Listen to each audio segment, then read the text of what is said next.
Good afternoon, students. It's a little later on the same afternoon.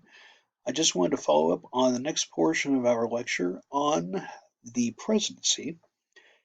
Now, just to keep in mind, I did want you to remember that in terms of the powers and duties of the president, we did try and group them roughly in 5 separate categories. Just to reiterate, those were the commander-in-chief,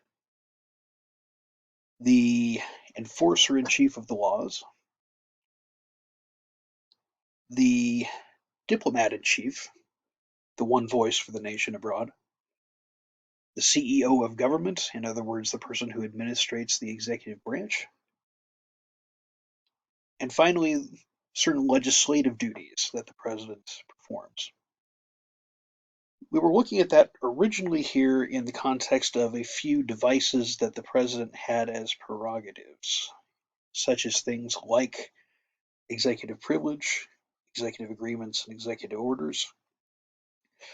But to a certain extent, I'd like to focus on today are going to be some of those primary responsibilities that the president had. We last spoke about impeachment. I didn't speak of Richard Nixon in that context because although he did resign from office, he was not ever impeached. It was obvious that he could have been, so therefore he removed himself from office. But I wanted to move on to some of the more obvious duties the president has and the ways that that has been used successfully and unsuccessfully. The most obvious part is being the commander in chief of the United States Armed Forces. Now, if you remember back to our notes concerning the Revolutionary War, under the original Constitution, the Articles of Confederation, you remember, it was a very poor constitution under which to lead an army, largely because it did not really have one. It had to ask nicely each of the 13 colonies and states if they would supply their militias for the purposes of actually fighting a war. So, one of the reasons why you had a president in the first place is to unify a command of the actual armed forces of the country, the Army and the Navy at the time, and be able to act more swiftly and with a bit more discipline to actually carry out the nation's goals.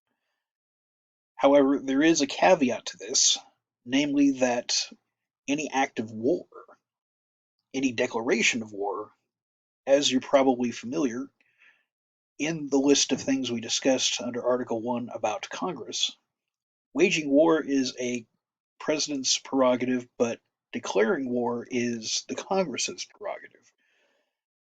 Now, the difference between the two is going to be a bit of a fuzzy one, which is one of the things I want to talk about a little bit this time.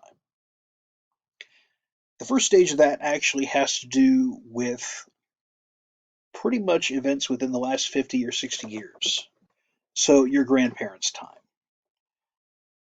You have probably heard, to a certain extent, the story of the Vietnam War, which I'm not going to completely rehearse here. Suffice to say that you are looking at a non communist regime in the south of Vietnam fighting against a communist regime in the north of Vietnam, both of which who had turned on each other after World War II with different ideas about how it is that the entire country should actually be run from a governmental point of view. Now, the United States did not get involved in this until 1965. There was a war continuing between those two, Civil War, until about 65 when you saw things suddenly change. And one of the things that ultimately drives why the Vietnam War became important is a question of the power of the commander in chief, and also to what extent does the president have the power to wage a conflict, with or without Congress's approval, or what forms of approval from Congress can make fighting that conflict more likely if they are giving the president a blank check. Just to give you an idea, from 1965, One of the things that I encourage you to go back is look at something called the Gulf of Tonkin incident. The Gulf of Tonkin is basically the body of water just off the coast of North Vietnam. At the time, you had United States naval vessels patrolling the area, and over a series of incidents, we're still to this day not quite sure how, but it appears as though multiple times the naval vessels concerned, one of them in particular, thought that they had been fired upon by the North Vietnamese from one of their torpedo boats. Now, they may not have been terrifically accurate in terms of the equipment they were listening to, and these accounts may have been fudged a bit by politicians later. But more or less, what seems to have happened is that you had United States vessels attacked by North Vietnamese vessels, which was more or less considered an act of war. And so, in the case of what to do about it, LBJ asked for and received a resolution from Congress. Please note these words: that the Congress approves and supports the determination of the President as Commander-in-Chief to take all necessary measures to repel any armed attack against the forces of the United States and to prevent further aggression. Let me repeat that in part. To take all necessary measures to repel any armed attack against the forces of the United States. Those words in the quote, I think you'll probably want to study a bit on your own, but also have two recommendations. I have two recommendations for how you should read it. Number one, you should read that as kind of vague. Take all necessary measures. What does that include? And second of all, by the fact that it's vague, possibly dangerous. And there are good reasons why. Because this 1964, 65, 64 in the case of what Johnson actually saw in the incident 65 in terms of when major deployments happened. This was the grounds for intervention in the Vietnam War. And during the next following 7, 8 years, the United States Congress never did really declare war.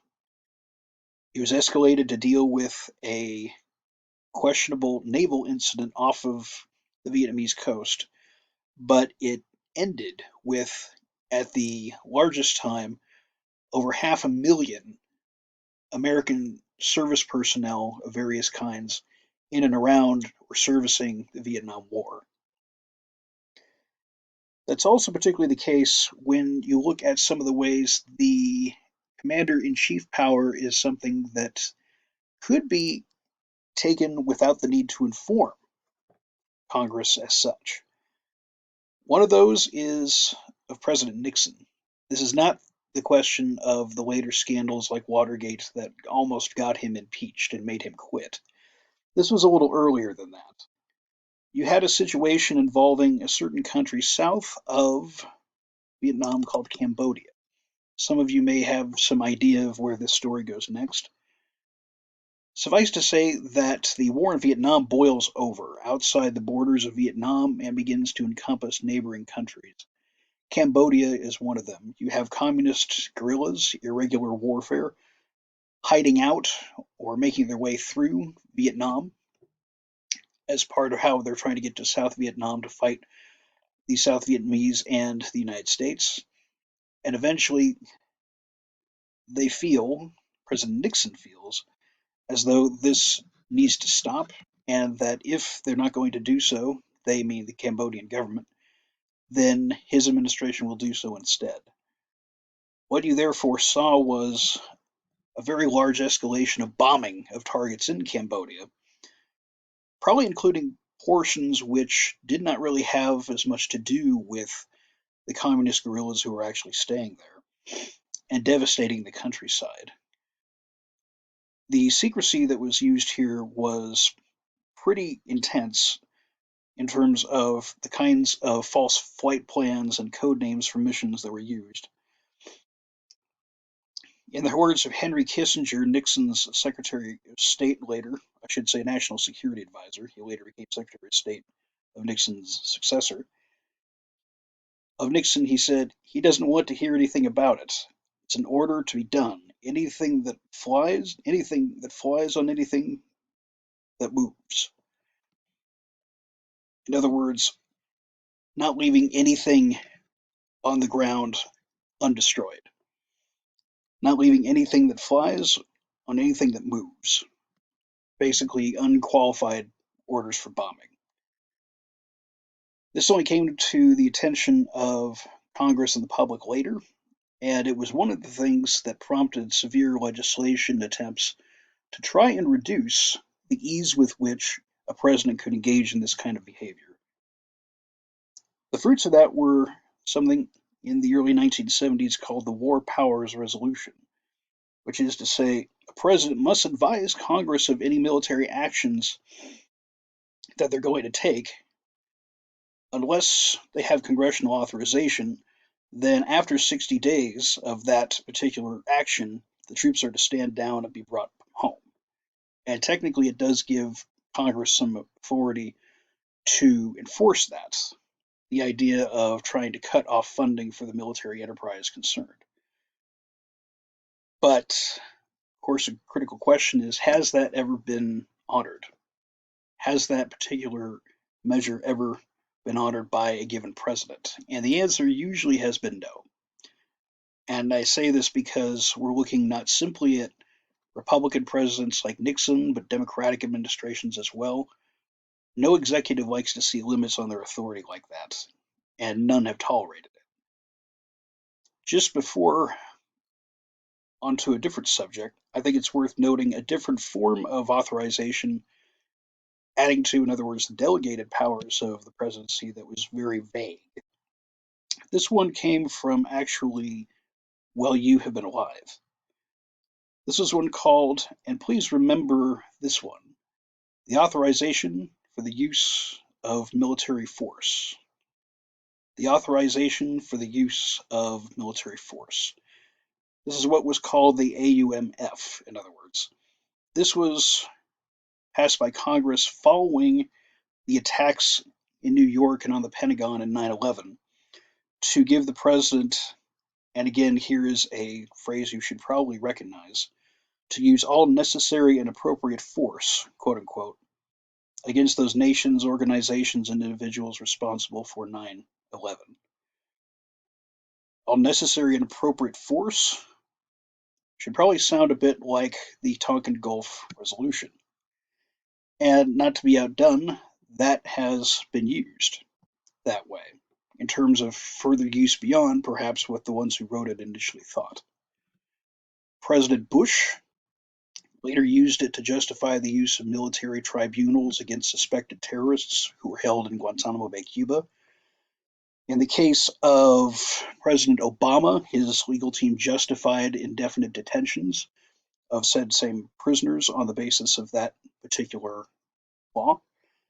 In either case, you're looking at the continued use of surveillance of various kinds in ways that American people probably didn't know as much about and might not have approved of if they did, from those kinds of grants of power. So, in any case, when we talk about the question of being commander in chief, to a certain extent, the president obviously has the president's own bases of power. But a lot of their warfighting capability and what it is they can do has certain limits placed on it by how much Congress wants to place limits. We're going to go a little bit further into detail about that in a minute when it comes to a particular kind of use of the powers delegated to the president for wartime as they apply right now.